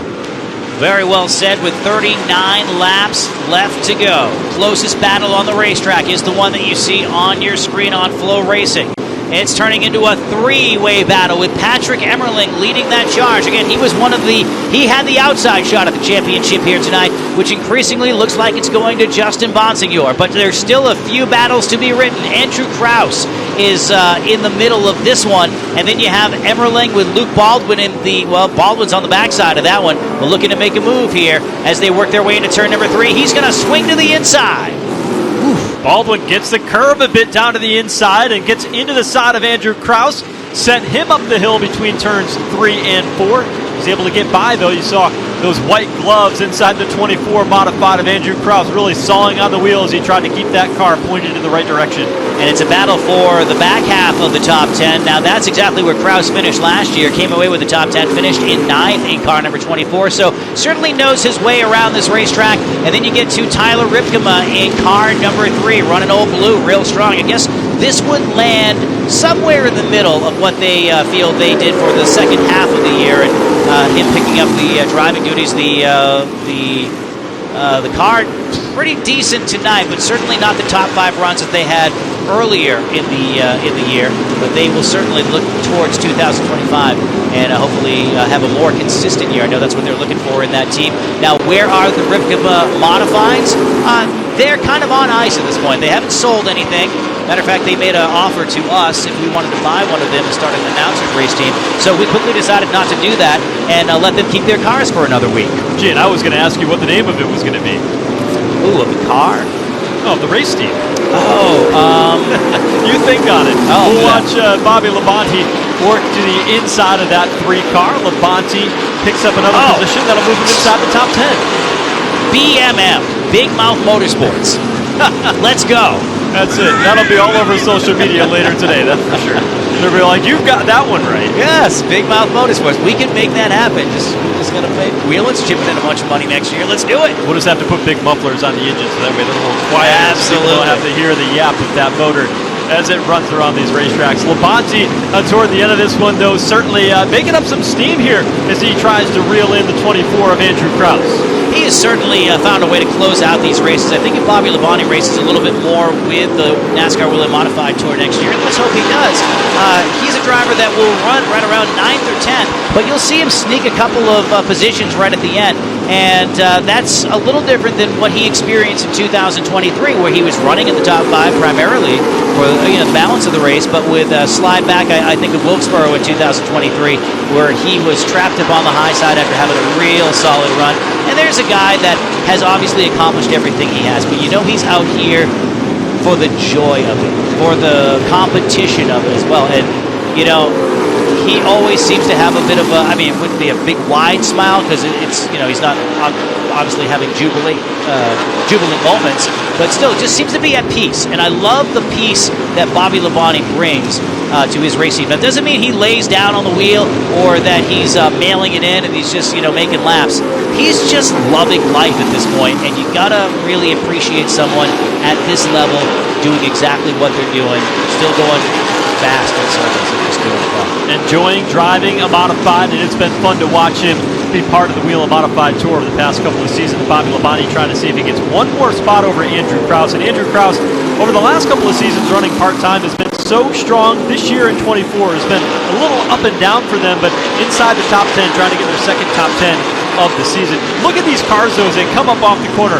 Cars dancing sideways, but that car of the 51 of Justin Bonsignore, that car is stable. It is firmly planted underneath Justin Bonsignore, and he has got this race firmly in control. Leading the way, 25 laps to go, next time by with a 1.7-second advantage. Saw his cousin Kyle making a move on Tyler Ripkema just a few laps ago, and now the screen pulls in on Bobby Labonte, who makes the move past Andrew Krause as they work their way down the back straightaway. But yeah, great battle with Kyle Bonsignore, and I said, all right, so Justin has the 3 championships. You know, you've experienced a lot of success too with some wins and everything. How does the holiday situation work? You guys do Thanksgiving? Do you do Christmas? Well, they don't do Thanksgiving together, but Kyle and Justin bring up a rivalry during the Christmas season, and it has nothing to do with, you know, playing pass in the yard or anything. It has to do with racing. They break out NASCAR heat like it's 2003 all over again, and they channel themselves. So Kyle, I had to ask, like, which driver you go with? I got to go with Ricky Rudd. I usually go with Ricky Rudd. So then Justin usually goes with whoever's number 51 on the particular game that they're playing. So here's a good battle further on back. You have now Matt Hirschman closing in on Greg Lutz as we start to get a green flag run a long green flag run with 22 laps to go. One must wonder if there's some late race heroics that gets someone crossed up and causes a Saturday night short track shootout under the lights here at Martinsville Speedway, which wasn't always the case. The lights are fairly recent, and it's been a great addition to this facility. Yeah, it'd be fun to see Hirschman hounding the back bumper of Craig Lutz. This is a battle for the third spot into turn one. Hirschman to the inside. Lutz, who's had a great run here tonight, he'll slide back to fourth. You look at the stopwatch. Justin Bonsignore, 0.2 of a second faster than anybody else on the racetrack. Austin Beer is sitting there in second. Now Matt Hirschman third. Bonsignore putting on a clinic, but still great racing action throughout the field here inside of 20 laps to go. He could be the Whelen Modified Tour's Mr. October this year. Reggie Jackson, of course, the legendary Mr. October, but Justin laid it down at Thompson. He absolutely dominated at North Wilkesboro and has done the exact same thing here tonight, trying to three-peat, something that he hasn't done. Let's go downstairs and let's hear what the story was with the 16 car. Let's go down to Jesse Punch. Here with Phil Moran, crew chief on the 16 that has retired early behind the wall. Phil, what happened out there to this race car? The motor started laying down, acting funny. I don't know if it was a fuel problem or what. We're trying to decipher and see what it was right now. But we gave it our best shot. You know, congrats to Justin. It's not over yet, but congrats to him. It's been a fun year with those guys. Can't thank Blue Mountain Machine and, it's been one of those years. So, we'll get him next year. You had a chance to speak to your driver. What did he say getting out of the car? Car was okay. I mean, disappointed. You know, not much you can do about it. Came down here with a little different combination, trying something new. Just didn't work for us. So we'll get him next year. Thanks, Phil. It's Phil Moran, crew chief on this 16, ending their day and their championship hopes early. Thank you very much, Jesse. As the laps wind down, just 15 to go, and there you see Phil Moran with that big sigh, and it's not a sigh of relief, and it's a thought of what could have been. And what might be, though, for Justin Bonsignore as he pulls onto the inside. There, he gets ready to put down the 23 down the lap. Look at the run that Justin Bonsignore has had to win potentially 3 races to run the table at the end of the season. They moved shots in the middle of the season. They moved from what a shop was in southern Connecticut down to North Carolina, and they all of a sudden built this car up. It was a car that they had in the past. They cut it all apart. The only thing that was the same on it was the center section of this race car. The rest of it entirely rebuilt, and that started their championship run at victory at Thompson, victory at North Wilkesboro, and on their way to a third consecutive here at Martinsville. You look back at how it stacked up. They were 11 points behind heading into the race at Thompson at the end of October. Right now, 31 points to the good in this title run. Has gained almost 42 points in the final 3 races of the season to put himself back in a position to be able to win the title. You talk about athletes, and they raise to the level of the competition. The playoffs in NASCAR, you see drivers just step it up to a new level. Justin Bonsignore and this team in the final 3 races of the season, they came to play. They wanted the championship. They're going to go out and get it here. There are 11 laps, making 10 to go at the line from capturing that title here tonight in Martinsville, and they earned every bit of it the last 3 races of the season. The record book will show if he's able to hang on here for the next 10 or so laps. Justin will have won the final 3 races, as we pointed out.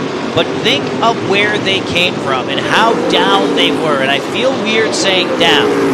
But when you talk about momentum between 2 titans like Justin Bonsignore and Ron Silk, it was completely advantage Silk throughout the month of August into September. And you mentioned that double-digit lead. And then it has to play into your head, well, we moved the race team. Was that the mistake? Was that something that we shouldn't have done in the middle of the season? Is it going to cost us the championship? You know what? We can't worry about that. Let's work on this race car. Let's build it from the ground up and see what we got. And then the magic started to happen a couple of weeks ago, and then it carried over into North Wilkesboro. And, of course, tying Reggie Ruggiero for number 44 on the list. Or, excuse me, with 44 wins for second on the list, and he could go into elite company here tonight. Sole possession of second spot as Matt Hirschman reels in Austin Beers off of turn number 4. This has been a good battle. It's now for spot number 2. Yeah, Matt Hirschman trying to get that runner-up spot. He's done that before. He's had great results here at Martinsville, trying to get it one more time. Has always finished inside the top 4. He's third right now. Can he get his neighbor on Bud Lane out there in Northampton, Pennsylvania in the final 5 laps to be able to get that runner-up spot here tonight? Matt Hirschman will end up with a solid run. He may just be one shy of the finish. And how about Jake Lutz in that 14 car? We hadn't talked about him at all tonight. He's running 4th. That young man has got a tremendous amount of talent, 25 years old. You always talk about these young drivers coming in and how'd you learn racetracks? Well, iRacing and this. He said, I don't do any iRacing stuff. I just watch YouTube videos. I learned how to run these races, and that's worked pretty well for me. Jake Lutz is an outstanding talent. He's fun to watch as Hirschman takes second. It is an old school feel for a 25-year-old driver. He can just finally rent a car if he wants to when he goes to different places like that. But has like the old school look on the 14 too. It's just a clean looking race car, and I really like the vibe that he pulls off as he right now is in front of Austin Beers. Just made that move. Justin Bonsignore is just a couple of laps away from putting himself into yet even higher level of company. And we talk about drivers who accomplish a lot over the course of their career. And I pointed out some of the drivers that he's stacking against these days when it comes to all-time stats. And you don't really think about Justin competing as long as he has, but he is very deep in his career. And what you're seeing right now is a driver at the height of his powers with 3 straight wins if he can hang on in a couple of laps here. Now 4 championships since 2018. A lap and a half to go for Justin Bonsignore. You go back to 2018 when he won his first. Many of the crew members, many of the team members that are on this 51 team are still with him today. That magic continues as he has 1 circuit left to go to etch his name deeper into the history of the Whelen Modified Tour. When he crosses the line, he'll have 45 career victories, take second place on the all-time win list of the NASCAR Whelen Modified Tour. But more importantly, he will become a 4-time Whelen Modified Tour champion, and Justin Bonsignore wins the title in 2024.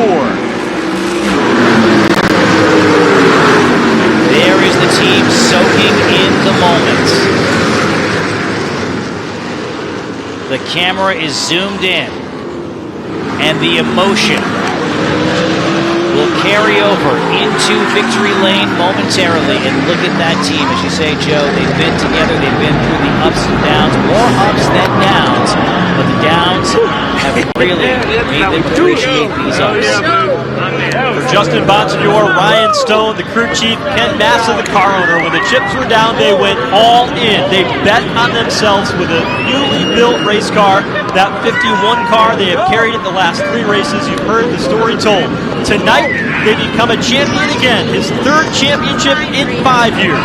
His 4th championship in 7 years. What a run for the driver out of Holtzville, New York. Justin Bonsignore is a Whelen Modified Tour champion for the 4th time in his career, and will take a victory lap here at Martinsville Speedway, where nearly 40 years ago, the first champion was crowned in 1985. It was a 61 on that day, and now a 51. Etches his name into the record books as a 2024 champion. And you love soaking in these moments and being a part of them, whether you are here in person at Martinsville Speedway or you're watching at home on FloRacing. Watching the Polish victory lap from Justin Bonsignore and talking to him earlier this afternoon on, you look at 2018 and you saw it on NASCAR.com of raising the trophy for the first time. And admittedly, a younger Justin. He certainly has aged quite well. He doesn't look his age, but certainly can look at some innocence within those pictures. And you can tell that the years have certainly worn on the 51 and the experience that goes into that driver, and he's certainly just continued to finesse himself. Justin Bonsignore and this team. He and his wife Taylor discussed before this race, where are we going to put the grandfather clock? Well, now that question is answered. They will put it in their foyer or their house as they come in down in New York on Long Island. They are victorious. Not only the champion this year, but also the grandfather clock, the iconic clock that goes with a victory here at Martinsville, the Virginia's for Racing Lovers 200. What a day, what a moment for this team to be able to do what they have done over the past couple of races, to not just win the championship, to win it going away. A walk-off home run tonight for Justin Bonsignore as he gets the win in Martinsville. A season-long championship. So they have been fighting since February for this to happen. This is the culmination of it. And ladies and gentlemen, this is excellence in real time. It's often not appreciated until 10, 15 years in the rearview mirror, and what you're watching unfold in front of your eyes on FloRacing or here in person at Martinsville Speedway is someone, again, who is at the height of their powers. 4 championships, now 45 wins, and he is ready to celebrate. But what is he ready to celebrate more? The grandfather clock or the 4th championship? The scales are tough on that one. It all comes together. It'll be a long victory celebration for Justin Bonsignore. They have paused his car down in turn 1 so they can set the stage up here on the front straightaway at Martinsville, where everybody will be stacked up to be able to celebrate. Let's take a look at how the rest of the championship battle played out. Ron Silk, even though he was retired midway through the race because of the motor problems, he will end up the runner-up in the championship chase. Patrick Emmerling will come home in 3rd. Bonsignore ends up with 4 wins on the season. Silk and Emmerling 3 apiece. And you know what? You can't say enough. The 16 team, they had a great start to the season. Certainly, as the season went on, the momentum shifted to both Patrick Emmerling and to Justin Bonsignore. But how about that one car? We didn't talk about it a ton tonight.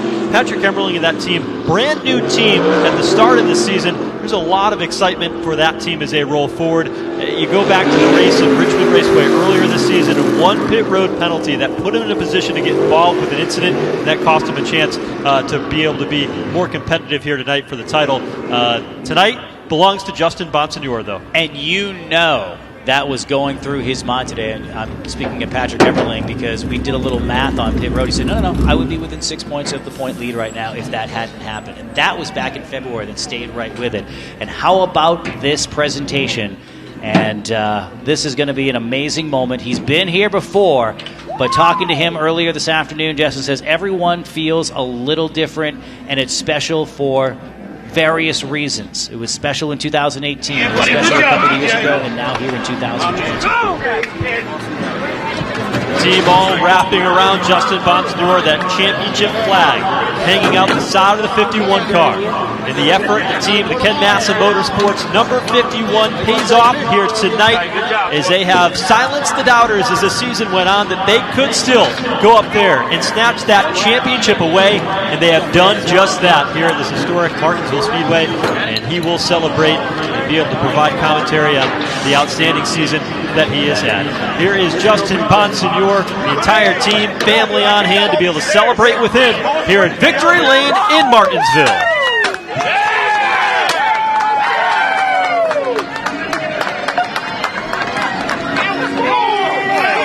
NASCAR Whelen Modified Tour champion Justin Bonsignore gets win number 4 of the season, earning his 4th series title, and of course, that coveted Martinsville grandfather clock. Justin, congratulations on the win, the championship. You were so confident coming into this race. I can't wait to put that. But crossing this start-finish line, finally knowing that you were the champion, how do you describe your emotions in that moment?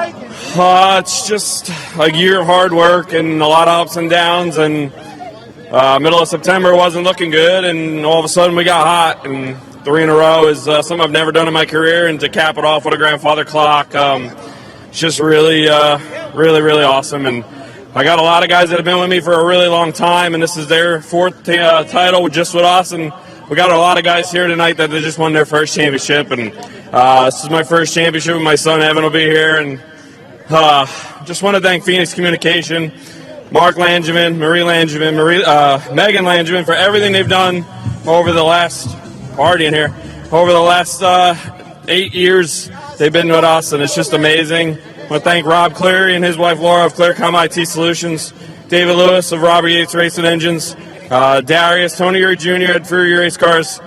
Ken and Janine Massa is our 15th season together. They've changed my life on and off the racetrack. My parents, my brother Matt, the whole pit crew, they nailed it again tonight.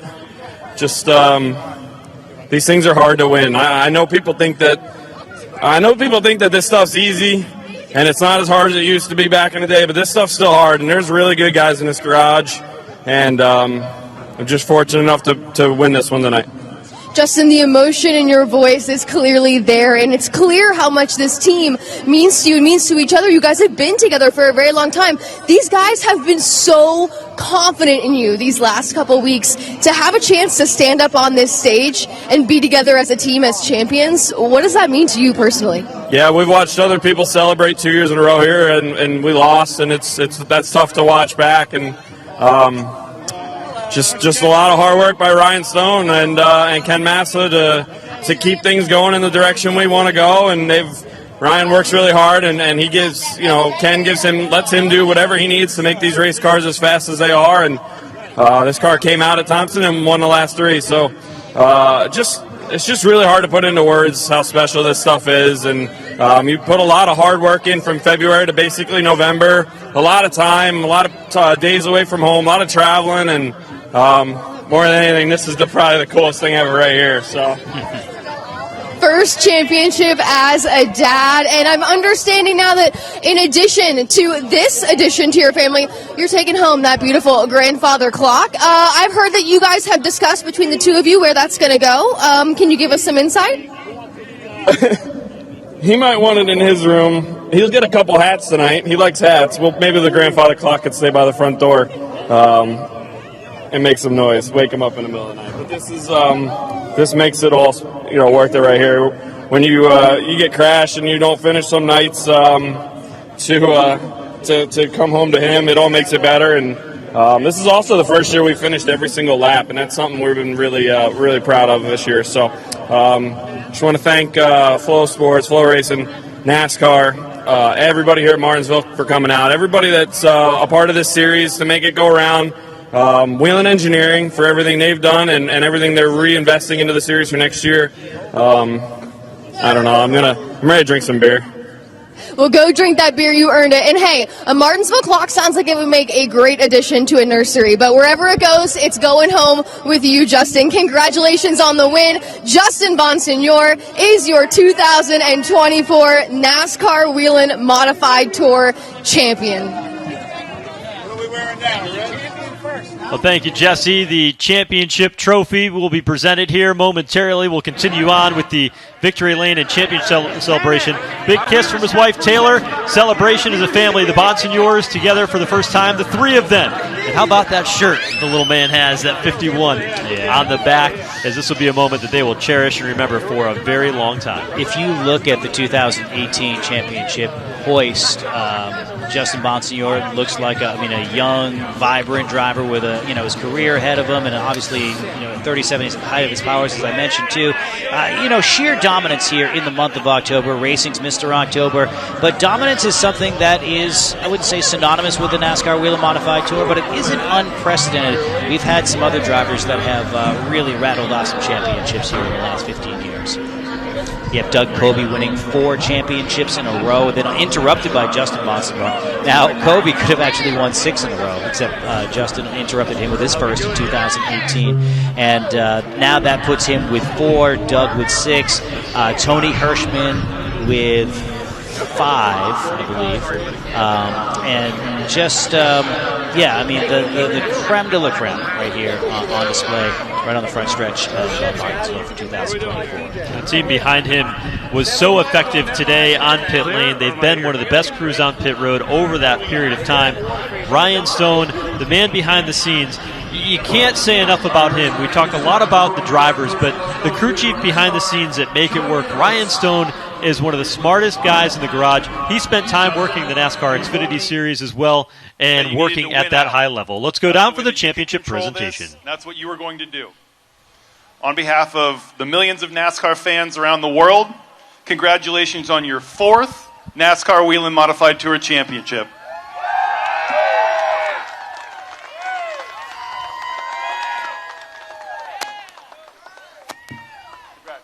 Come on, get a photo.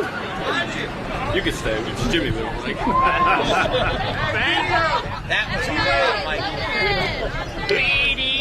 Joey Denowitz, the managing director of NASCAR Regional and the NASCAR Whelen Modified Tour, presenting the championship trophy from Whelen Engineering to Justin Bonsignore, as we documented, now a 4-time series champion. Opportunity for series director Jimmy Wilson to come in as well and take some more photos and enjoy the trophy celebration here tonight in Martinsville, standing with the backdrop of the grandfather clock right behind this track that has been just part of the fabric of NASCAR competition. You go back to 1947 when it was built, 1949 hosting NASCAR Cup Series races and modified racing throughout that period of time. And Justin Bonsignore now with his championship, also now second on the all-time win list, and he eyes only Mike Stefanik with 74 victories ahead of him as the series director Jimmy Wilson comes in, offers congratulations to the champion. Absolutely, and there's a season-long body of work which culminates here tonight. Justin Bonsignore has won in the final race of the season. This is unprecedented for him to win the championship and win the final race of the year. That was back when he was in Stafford Springs, Connecticut. And there's the big handshake. I think just watching the victory lane interview, the championship interview, this one hits different for Justin, and it has everything to do with the people who are to his left right now. The run of the championship has been done before. Doug Coby back in 2015, a decade ago at this point, hard to believe, won the final 3 races of the season en route to one of his championships, 6 in total for Coby. Now Justin Bonsignore, that's another one that he'll have to try to target after to see whether or not he can get that. Next ahead of him, Tony Hirschman, who's a 5-time champion in the NASCAR Whelen Modified Tour, and he's the next driver that he will look to tie in his storied career. That's Peter Tizzi stepping in, manager of motorsports for Whelen Engineering. And Peter's going to be around for a couple of years more with the extension that they will add into 2029. And the extra bonus money that will be put up from Whelen as they roll forward, 250% increase of the Whelen portion of the purse, $11,000 to win for any race winner. And to start the race, $2,000, which is certainly significant in modified racing and a big investment and commitment, multi-year commitment that Whelen making to this series for many, many years to come through the 2029 season. It's something special to bring a new sponsor in and have them put up a lot of money and have a lot of support, but it's another thing to have someone like Whelen, who 2 decades into a partnership has become synonymous with the premier modified division in the United States, to carry that even higher over the next 5 seasons. And it's going to be a very quick off-season, Joe Goss. I mean, we call it the off-season, and we're a regional tour, but yet in 105 days, we'll be firing things up in New Smyrna. Not all that long from now. February 8th will be when that race gets up and running. We still have the grandfather clock to present here tonight while they take the photos with the champion, but we'll take a look at the schedules we've got next year. The series, again, will return to Thompson Speedway Motorsports Park. 3 races, the traditional ones that we've seen over the past couple of seasons. Icebreaker Weekend, which is the end of March next season. We'll also see them race the traditional, some ice. No kidding, traditional August event on the Wednesday night, mid-summer, and World Series weekend in late October. Monadnock Speedway returns with 2 dates next season. North Wilkesboro Speedway will be run in May 18th. That's a companion event, a Sunday afternoon that'll be run with the NASCAR Cup Series All-Star race. That'll be on the play as well. Seekonk Speedway is back. 2 for Riverhead Raceway. We'll update you more. First, let's go back downstairs to Victory Lane.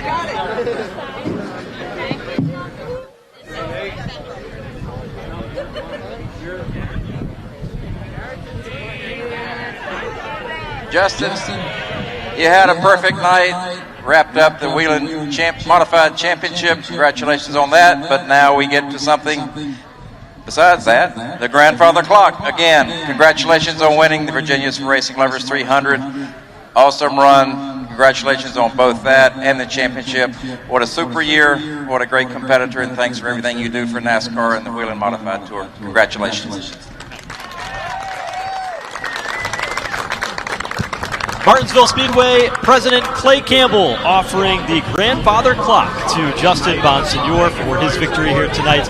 Clay Campbell and that family has been part of the Martinsville tradition since it opened back in the 40s, and still a big part of NASCAR competition, presenting the grandfather clock to the race winner and champion, Justin Bonsignore. Just to put the period on the schedule as we look ahead to 2025, Andy, and I can't believe that we're saying that already. I mentioned Riverhead Raceway, a pair of events, one in June, one in September next season. White Mountain Motorsports Park returns to the competition in the month of June. We're back at Lancaster in July.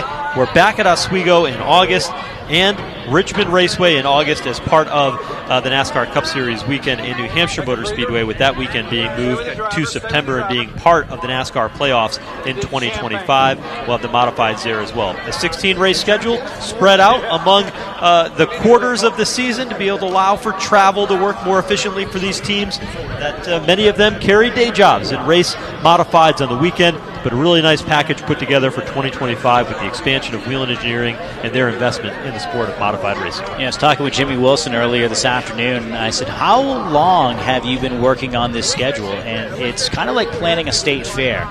And I mean that in the sense, if you planned one before, you know how much goes into it. And he said it's been about 6 months of really hard work to get everything balanced out. And Joe, to your point, this isn't something where you can just throw a bunch of races and hope the team's supported and everybody shows up. And hitting 16 events is well, I mean, let's just be cheese and say it's Sweet 16. It really seems to be a great spot for this regional touring division, full of people who do this for the passion, for the glory, when they aren't feeding their families and when they're not putting food on the table. This is what they do and what they think about when they're out there doing their day jobs. These moments that Justin and his wife and his child and their entire team are experiencing right now.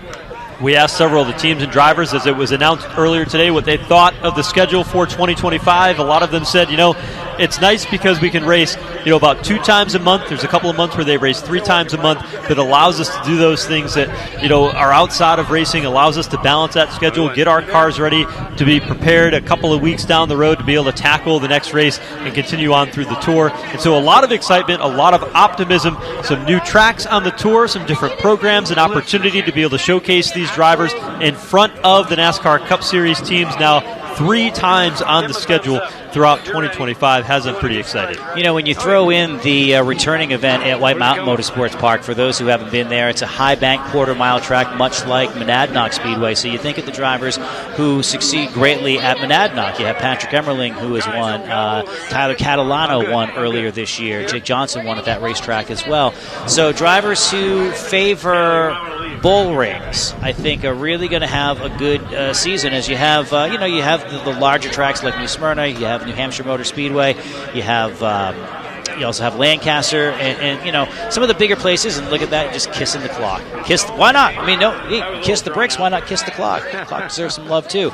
But I think it's great to throw in just another bull ring that reinforces the heritage of the drivers who just slug it out every single week, and some good close quarter racing coming up to White Mountain later on next year. Yeah, great little venue up there in New Hampshire. They opening up the champagne bottles down there, the celebration about really to take off here in Martinsville. Hey, just want to remind you, just a programming update. If you want to catch more NASCAR short track racing coming up later on tonight, ARCA West is racing at Kern County Raceway out in California, 11 p.m.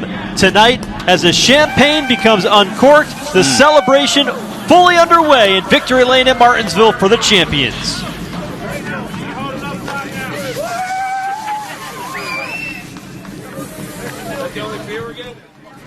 Well, Justin Bonsignore, Ken Massa Motorsports, Ryan Stone, and the entire team, they earned every bit of this title the last 3 races. They are the champions in 2024. It's been an outstanding season all year long. We saw talent like Trevor Catalano and the Catalano brothers step up in their program. We saw Ron Silk have a great season, and we saw a battle between the 51 and the 16 car all season long. What is next? What holds for the future of the modifieds in 2025? If it was anything like this season, it's bound to be outstanding with young talent on the horizon. In the end of the day, a battle between two veterans, Ron Silk and Justin Bonsignore. But at the end of tonight, it was a 4-time champion for Justin Bonsignore and a 45th career victory as he has won the 2024 NASCAR Whelen Modified Tour Championship. This copyrighted telecast may not be reproduced, retransmitted, or used in any form without the authorized written consent of NASCAR Broadcasting. NASCAR would like to thank all of our fans for your support, and we hope you enjoyed today's broadcast.